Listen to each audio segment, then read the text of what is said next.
From Idiocracy becoming real life, the truth behind a controversial theory about Travis Scott's infamous Astroworld disaster, to a truly interesting and layered TikTok phenomenon, Ashley Trevino. All this and more in this installment of Theories and Mysteries. Theo Von and Tim Pool are government assets. There has been a growing speculation on Theo Von's origins and his recent motives that have led some to conclude that he is being paid to push Russian propaganda.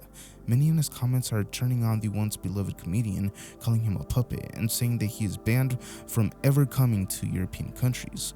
All this sentiment stirred up due to a tweet that seemed to bash President Zelensky of Ukraine after a hectic meeting at the White House that went viral between Zelensky, JD Vance, and Trump. Theo decided to tweet out, "Tell that guy to give us our tax dollars back and get the fuck out of here. Disrespectful guy using our money and using his own people." This of course led some in his audience to clap back at him, saying that he was trying to control and change the narrative, making Ukraine seem like the bad guy and having no accountability for Russia whatsoever. Facing all that backlash, he decided to take the tweet down, as his core audience began to see him for who he truly was. Lifelong fans began saying that he has no compassion for the people of Ukraine. As he is well known to have powerful connections, even being invited to the inauguration, his opinions seem forced, according to some in his Twitter replies. TikTok also has been calling him out for a while, claiming that he plays dumb at convenient times in order to avoid quote-unquote politics. But when the money's right, he decides to open his mouth, making a political stance like this one. Though he's not the only one being accused of being paid off, as Tim Pool is facing similar allegations, although his have been semi-confirmed, as he was found to be paid off by the Russian government in order to spew propaganda. An indictment by the DOJ alleged that a company from Tennessee was given $10 million in funding towards Russian propaganda, and it turns out that that company was paying Tim Pool as a part of a Russian government influence op. All this being done underneath Tim Pool's nose, because apparently he knew nothing about it. Tenet Media was just like any other agency to him, so he took on the deal. He reportedly made up to $400,000 a month based on the contract. Bob Ross theory. Other than being a classic television icon with a tranquil vibe, Bob Ross had been the victim of many theories, one of them being that each one of his paintings is a depiction of the last place his victims were alive before he took their life, or the location in which they were buried. All those times you saw him gently taking his brush and pushing it up against the canvas, he was reliving his experience and immortalizing it forever to be seen on television and later be uploaded onto the internet. At first, thought to bring a warm presence to PBS programming due to just being a really chill guy and great at narrating everything in an almost ASMR tone, people loved watching Bob as it brought them peace to a chaotic world. Though some say that as time went on, his demeanor changed and his paintings got darker. Religious people believe that his paintings contained hidden messages tied to the occult as well.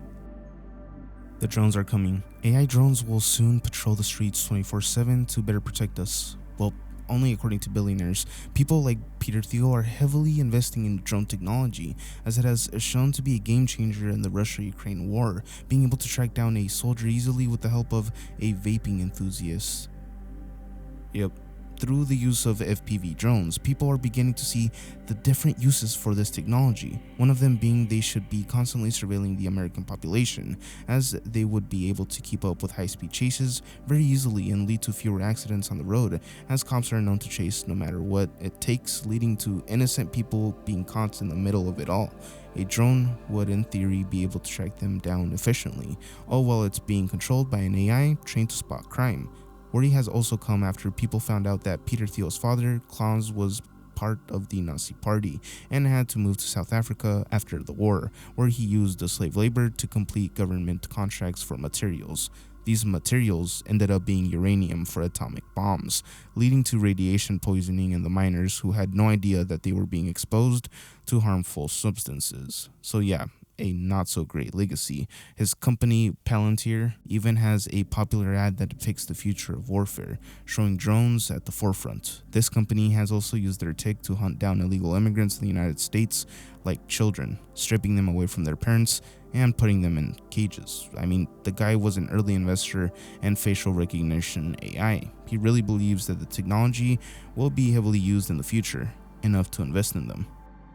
The Gooner Conspiracy. Addiction is hard. From cigs to rigs, a lot of people have different habits. Enjoying the finer things in life is okay sometimes, but when does it become shameful? Well, that's where the great Gooner Conspiracy comes into play. There has been a phenomenon online known as the Gooners, a group of like-minded individuals that are pleasing and are proud about it to the point that they will go protest for a victim in their community.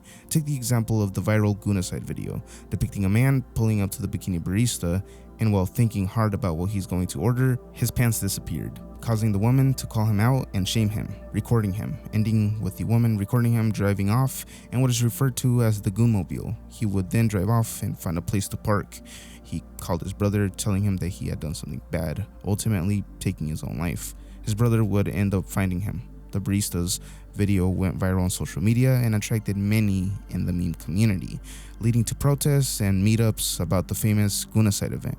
One creator took it a little too far though, and drove up reenacting the event completely, crying at the staff that they could have prevented it. A lot of people on TikTok have come up with many theories surrounding this whole goon epidemic, and a lot of people have said that its origins started on Insta, where people find that they are served a lot of this goon type content without ever seeking it out, or even anything close like that, even popping up after specifically blocking accounts and suggestions. Theories on whether or not AI has something to do with it is also speculated, as they believe that AI may push it out in order to keep the public brain rotted, as well as government involvement being included in part of this conspiracy, putting forth the idea that this Gooner craze is being done to destroy the youth, carried out by a foreign government like the CCP to get young people addicted to this type of stuff in order to overtake the West. But what do you guys think about this one? Is it just a result of all of our technological advancements and we finally have what's the equivalent to crack cocaine but on technology? Cuerpos, a strange site that claimed to sell body parts nearly 20 years. I'm guessing either someone will have a quick explanation or there will never be an explanation. Either way, I doubt it's real, but the site's links lead to other very strange websites. I would only visit any of these sites through the Wayback Machine nowadays, so please browse at your own risk. To back up, about 20 years ago, a friend of mine, he was quite odd, told me about ecuerpos.com. It was in Spanish and claimed to be selling cadaver parts worldwide. I didn't want anything to do with the site, so I didn't really engage much with my friend while he was showing off his find, but it always stuck in the back of my mind. Looking at it so much later through the Wayback Machine, I see links that link to blogs that discuss head transplants, artificial life, and other bizarre philosophical thinking. I'm not sure how much use linking these sites would be, as you can go down these rabbit holes very easily by starting out with eCuerpos. Has anyone ever heard of this? I really don't believe this was ever real, but it is truly something very strange and a bit disturbing if you let your mind even slightly play into it. Idiocracy is real. Idiocracy is a film that came out in 2006, taking place in the future. The plot follows United States Army librarian Joe Bowers and Rita, who undergo a government hibernation experiment. Joe and Rita awake 500 years later in a dystopian anti-intellectual society, where the President of America is an extremely entertaining person who makes everything a spectacle and show, as well as the entirety of the population being low IQ, including those who make up the United States government, leading to a mass famine that Joe, the smartest person left on Earth, is left to solve. Has this become our reality? A lot of people think so, as many comment sections reference the film and how we are on the same trajectory, with megacorps taking over like Amazon and Walmart, as well as people in government having ties to the entertainment industry, like the WWE lady and the Apprentice guy. Not to mention they predicted brain rot, something very common in all scroll type social medias. Poor people thrived in this society, leading to an increase in babies that are not very smart, as the smart people decided not to reproduce as much, overthinking it, leading to a large population of anti-intellectuals who depend on these megacorps like Brando and Costco, never questioning the power of the companies that control everything about their lives. Taco Bell, AOL, and Time Warner were somehow able to integrate into the United States government. The bro culture in the movie could also parallel how the whole Andrew Tate movement started. I know for a fact there was a seahorse emoji. Here's why. I don't really understand Reddit, so sorry if I did this wrong, but it just came to my attention that there's a Mandela effect about the non-existent seahorse emoji, but I have proof of remembering it. In around the late 2020, I had an ASMR account on TikTok. It was called Coral ASMR, and I would make ASMR videos with a homemade toy called squishy water bottles, but that's besides the point. Now there is a coral emoji, but at that time there wasn't one yet, so instead I used the seahorse emoji. It was yellow with greenish blue fins. But I know for a fact that it was a seahorse. It was facing left because I remember I put the seahorse before Coral ASMR, and it was facing away from it. 2016 and 2017 are when we first started seeing posts about missing emojis, hiking emoji, robbery emoji, swordfish emoji. We appear to be on the verge of having the seahorse emoji join this group, if it plans out and is agreed upon in large numbers.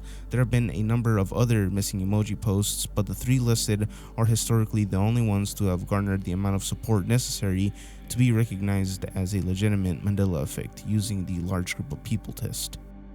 In the last 6 months, the 4 horsemen of the apocalypse and Revelations have changed. I'm mad. To preface Revelations, the Revelations of John is my favorite book in the Bible. I'm dark, love some horror. I also work at a church, at which I recently hosted a Bible study into Revelations. It was back in September, so truly less than 6 months ago. I know that book back to front. I've read it at least 12 to 15 times, and in different versions of the Bible, as wording changes between versions. I even have a Hebrew text Bible from the 1800s. It's credible. I know damn well that's when the detail, the 4 horsemen of the apocalypse, it's always been pestilence, famine, war, and death. Why the F has it now changed to conquest, famine, war, and death? Conquest and war are the same concept. The horsemen are metaphorical in nature. They are the 4 combining factors that can take down entire civilizations. Conquest is ridiculous. It's absolutely not the original. I was so certain that me and my pastor read literally every version of the Bible we had. The pastor, the professional Bible reader, is also certain it was pestilence. P.S. I actually really hate Mandela effects. They hurt my brain and question my existence. $19 Fortnite card. This is in reference to the massive meme from TikTok creator I'm So Fate that blew up during the corona pandemic. After finding out about the speed up feature from his daughter, it became his primary tool for creating videos, leading to his giveaways in which he would happen to create the iconic line, which would go on to become part of TikTok meme history as it became popular as a sound and used by many creators, like at Ethan Elk, who popularized it at first. After all the popularity and success of the meme, you would think he would be compensated for it, but it didn't bring much but hate and negativity to his page, which he worked hard to navigate. Suddenly, people began creeping into his personal life as well, and began questioning whether he was currently getting cheated on by his wife. These speculations turned out to be true, as he would post content relating to it directly, dropping hints. Not only this, I'm So Fate publicly came out to announce that he was going to become homeless very soon, as his wife was having an affair. Through all this, he was still working through his issues and saw the light at the end of the tunnel, even having to become homeless at one point. But the TikTok community came together and helped him through it, donating cash to his Cash App and even making a GoFundMe account that reached $9,000 to help him find permanent housing, as he didn't feel welcome in his cousin's home. Finally, he was able to land a job and began posting videos as normal again. But something very strange happened. Little by little, he began resenting his most popular meme that made him famous, and hated the $19 Fortnite line, as it seemed to have been his peak, and the only thing they knew him for, as nothing else of his had reached that level again, not even close. His haters would flood into his lives, telling him he fell off, and that he was a one-hit wonder. Do the $19 Fortnite line thing. He chose bitterness, and until today, he still gets into petty arguments with his commenters and gets angry at everybody in his TikTok lives if they don't interact with him in chat, which is just odd. All this just left a bad taste in his viewers' mouths, and they began trolling him even more, leading to further crash outs and insanity, to the point he just turned off most of his comments. Virgin Fest. This was an event that was supposed to be held at a tattoo shop, where an online incel community was supposed to meet up and listen to some of their favorite artists in their incel community, sing about feeling lonely and angry. This event was supposed to be for edgelords, so many on the far left began noticing, as most of the artists on the set list were posting edgy racist type memes for a while. Right before performing, Antifa of Atlanta would come out and expose all the weirdo behavior they had been revealed for doing online, saying that though most of those attending would be harmless losers, allowing for any group that praises the Elliot Rodgers of the world would just lead to more of those types of events due to them being glorified in any type of way. The freaks decided to move the event to a park ultimately and began setting everything up. It's interesting how the so-called incel community ended up looking like a bunch of hippies though. Oh, the comments guessing what it would look like were right. Everything ended up being harmless, even giving into authority and taking pics with the police officers. To be honest, it really just looks like these people need a community to be there for them and use the whole incel thing as an excuse, because at the end of the day, these racist meme posters attended an Asian guy's concert alongside people of color to sing. It's like a big choir group celebrating being chronically online. Astroworld. Opinions on the conspiracy theories regarding Travis Scott and the festival. Does anyone else feel the demonic, soul-snatching, hell portal conspiracy theories revolving around this fest take away from the severity of it? I don't think that's these people's aim, but every time I see someone talk about the video of Travis's humming while the person being carried away is him sucking their soul and everyone dying in some demonic ritual, I almost get angry because I feel like it just takes away from the real issues behind the fest and the fact that there are people mourning the loss of their friends, siblings, children, and so on. Though it was shitty of him to go, would some guy who just sucked the souls out of 9 people go to Dave & Buster's after to celebrate? I think it's more so just a prime example of how the rich don't care about the working class people who got them to where they are now. Just a way to cut corners to get as much money as possible, and blatant carelessness and disrespect for human life. What do you think about the theories surrounding this? I believe it was a satanic ritual, as opposed to what many people think. We aren't trying to downplay the event or use it for our own personal agenda. I've been mentally effed from this ever since hearing about it. Some posters in this thread said it's a trauma response to hide from the truth. I actually think it's the opposite. Believing this event was purposely orchestrated by the depraved elite is a much bigger pill to swallow than believing it was due to mere negligence. It's not easy to grasp how evil people can be. Tons of fans still refuse to believe that Travis wanted people to die. It's something they can't fathom. In my opinion, this was a ritual. Saying that this was only a result of greed and incompetence is missing the mark completely. Interesting, when making the post, it was never my intention to have it come across that anyone who believes it's a ritual is doing so to downplay or make it some personal gain opportunity. It's important that everyone takes all of the details in and tries to come to a conclusion on why this happened so we can stop it from happening again. 9 people, hopefully no more, dying at a concert is something that should never happen at any show of any genre and artist.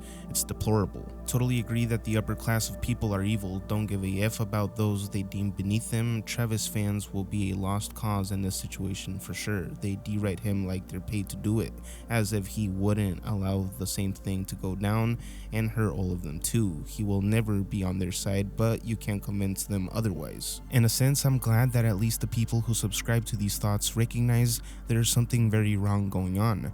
Add to this the theatrical setting, the disorienting sounds, the dehydration, and absolute terror of being there, that body heat, the screaming and death, actual pyrotechnics and fire imagery. I can see why it spooks people out and evokes an aesthetic of hell, from indulgence and debauchery to terror and death, especially for people who were actually there and are experiencing PTSD and disorientation. I can understand feeling as if they've been touched by genuine evil. To me, corporate greed and the financial preying upon children/families in times like these is truly vile. The corner cutting and apathy that leads to the extent of the suffering for the sake of profit, and all of that does represent everything that is evil to me. So some people in charge may as well be. They do worse than demons do, real or imaginary. Everything in the next few years is going to boil down to class inequality and the wealthy having no regard for others because they are always going to be okay. We are in a time of petrifying turmoil in our society, and most aren't even aware that we are in the thick of it right now, but the realization will come swiftly. It's moments like this that really illuminate society's problems, and young people are waking up. I am very glad to see this very logical take on the events and what transpired. 10 years ago, if this had happened, we would not see as much awareness about the class structures playing a part in something like this happening. These people truly deserve to be overthrown and their wealth distributed. No one is entitled to this level of power, fame, adoration, or wealth. He has proven time and again that he is not deserving, and him having this platform is dangerous and deadly. Solidarity within the working class is galvanizing in younger and younger people as the horrifying realities of what happens when we place the wealthy on a pedestal comes to the fore. Fuck Travis Scott. These young, vibrant, beautiful people did not have to suffer and lose their lives. Travis Scott and Drake grew up with wealth, and it was much easier for them to get rap careers than people who actually came from poverty. How people continue to think these people care about their fans and their welfare, I don't know. It reminds me of when I found out Kid Rock was from a wealthy family after he peddled his straight out of the trailer persona for years. These rich kids pretend they know what it's like, but are so disassociated from real life and real consequences they can't handle it when shit gets real or when something is actually their fault. Ash Trevino theory. Ash Trevino is a 35-year-old woman on TikTok who likes to go live and act a fool. From spilling all her family secrets to being a bad parent to her daughters, she is quickly becoming TikTok's #1 drama queen, going viral every week for outdoing herself. Though the internet likes to underplay her flaws, specifically her audience who support her and shower her with gifts, almost feeding into her ego and creating an uglier monster who only cares about herself, buying designer clothes, only to turn her back on her own daughters when they ask for new vids, leaving it up to a whole other woman, then holding her accountable for supporting her own daughter. It's pure insanity, but like many other fads, the internet eats it right up. Do you have beds? Well, I don't live with my mom. But at your mom's house? No. I'm going to Zelle you. I'm going to give you money for, I want a bed, 2 mattresses, 2 of them. I want a headboard and 2 nightstands. I'm going to order that before you leave this house today. And I'm going to insert the clip of the receipt. There's a story behind that, okay? Please tell me why your children don't have beds. Because my mom was actually going to go look at a furniture store. Because I don't go anywhere publicly at all. Because you're just that bitch. Literally. No, like I really don't. Like if I go out, I'm gonna get noticed. Yeah, no. And if I don't have my security guard, I'm not going anywhere. My mom. In all reality, Ash is a legitimate creep who should probably be inside of a prison cell, as she has said some very inappropriate things in her TikTok lives that nobody has held her accountable for. A known inmate hopper, she has been accused of introducing her kids with multiple men from prison, leading many to believe that she puts them in dangerous situations, and even one live she asks a man to not take advantage of them, all while laughing like it's a joke, and to not take their request seriously almost. You gonna take it to my crib? Sure, go ahead. Just don't fucking take advantage of my daughter. Wait, what you said? Just don't make me a grandma and take advantage of her. Everything about Ash is ignorant once you take a look at what she prioritizes. Creepy thoughts simply come out of her mouth when she gets tipsy, almost revealing what she's actually thinking of, her inner dark thoughts. One of her fans screen recorded an incident on her live where she basically admits a crime she would like to commit. Like, my bestie's nephew lives here. I could be with him. He's in the room right there. But I'm here.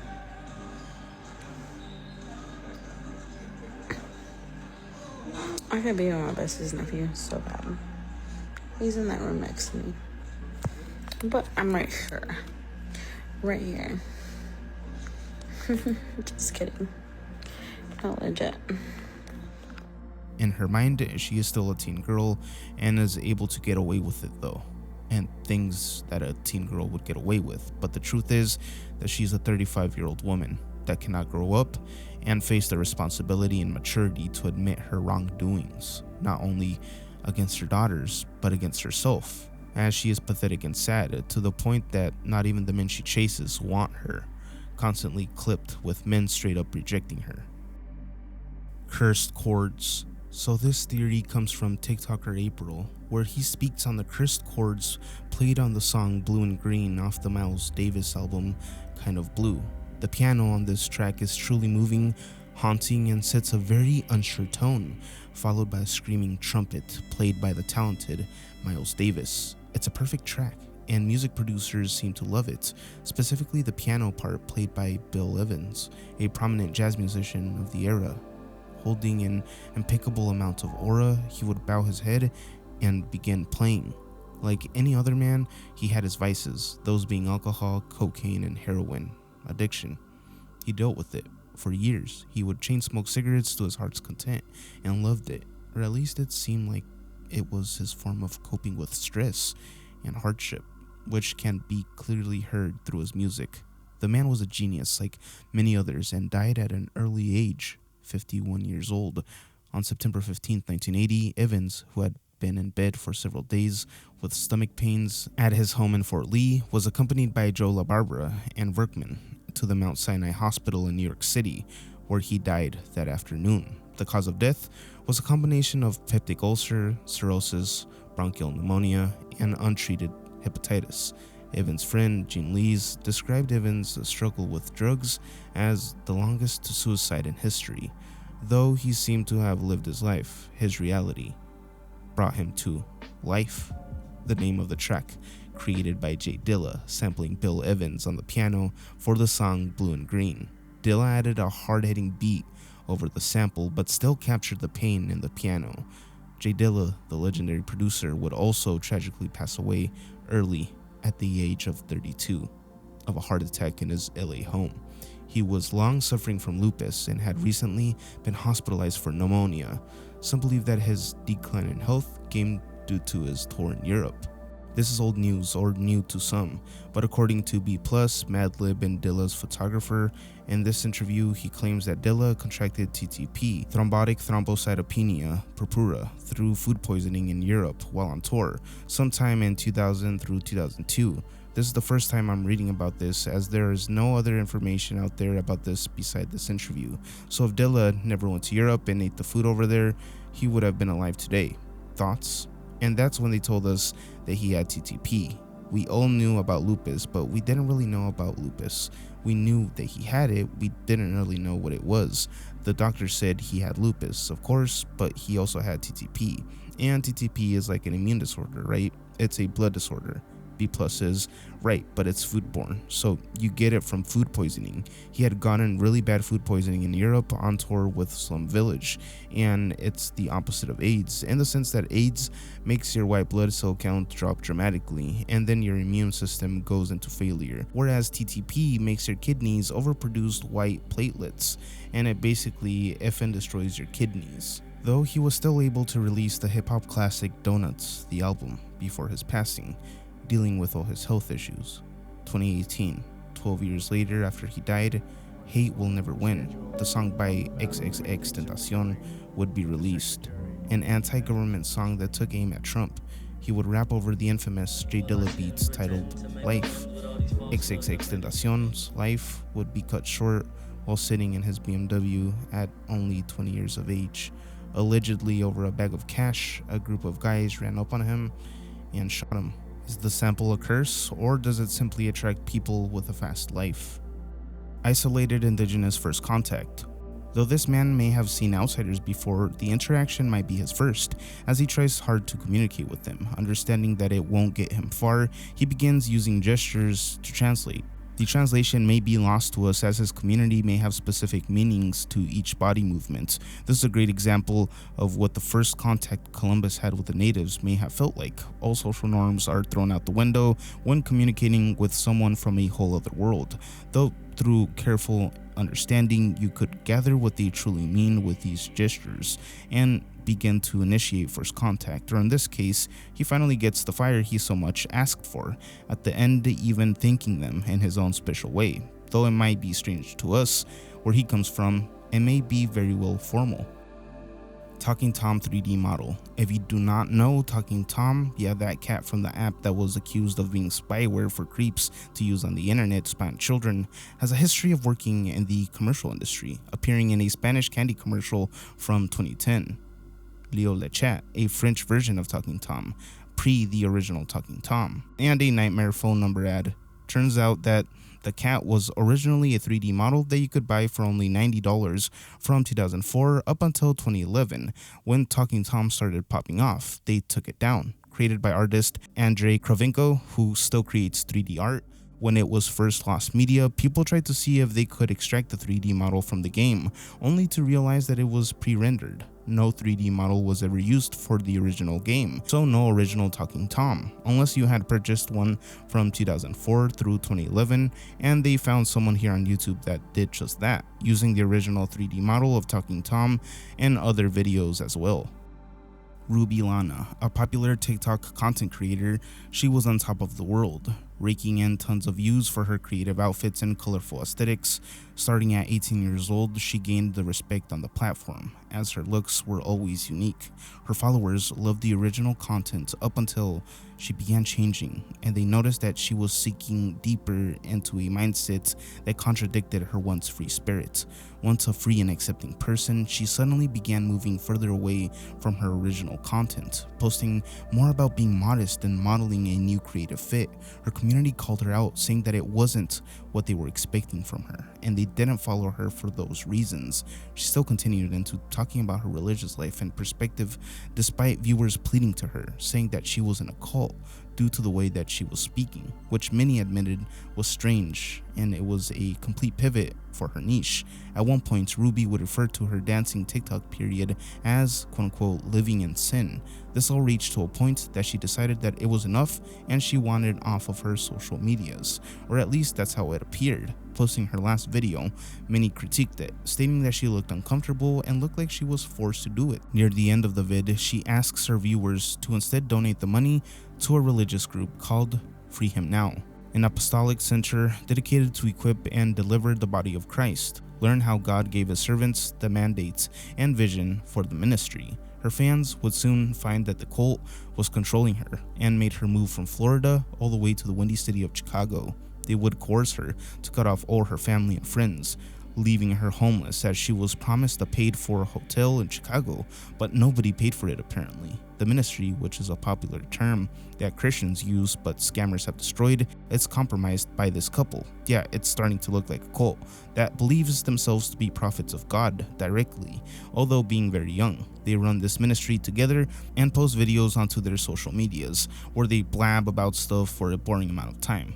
They basically believe that they are divinely chosen by God himself to lead a social media campaign and gain followers. Meanwhile, they get little to no traction, except for the time they left a comment telling Rubee that they have a special message for her, just for her, which sparked their relationship, a tactic that many organizations like these like to follow. In reality, it's not a special message just for you, but rather a generalized one that is supposed to be a net to catch multiple fish, or sheep in this case.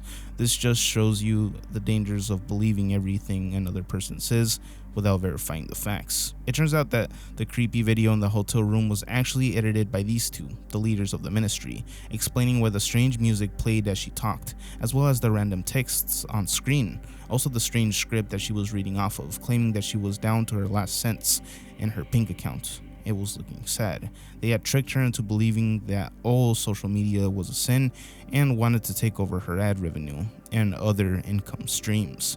Very hypocritical of them. Could I see my whole life played out? Everything is recorded. Ever since I was a kid and I've been self-aware enough to conceptualize it, I've always thought about the idea that the government has stored footage and data from every camera, satellite, microphone, and transmitting device in America.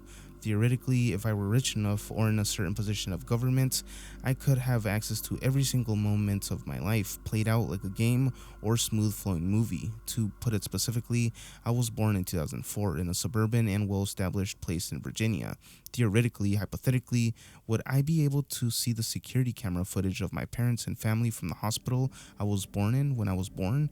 then the traffic cams to me being taken home, and then footage of every doctor visit, so on and so forth, all the way to daycare security footage, satellite footage of toddler soccer games, easy pass and traffic footage of every family vacation, all the way to now, which would be even easier because of today's technology. I guess my real question is all of this data realistically stored by companies and government agencies? It gives me Black Mirror-esque thoughts when I sit and think about it.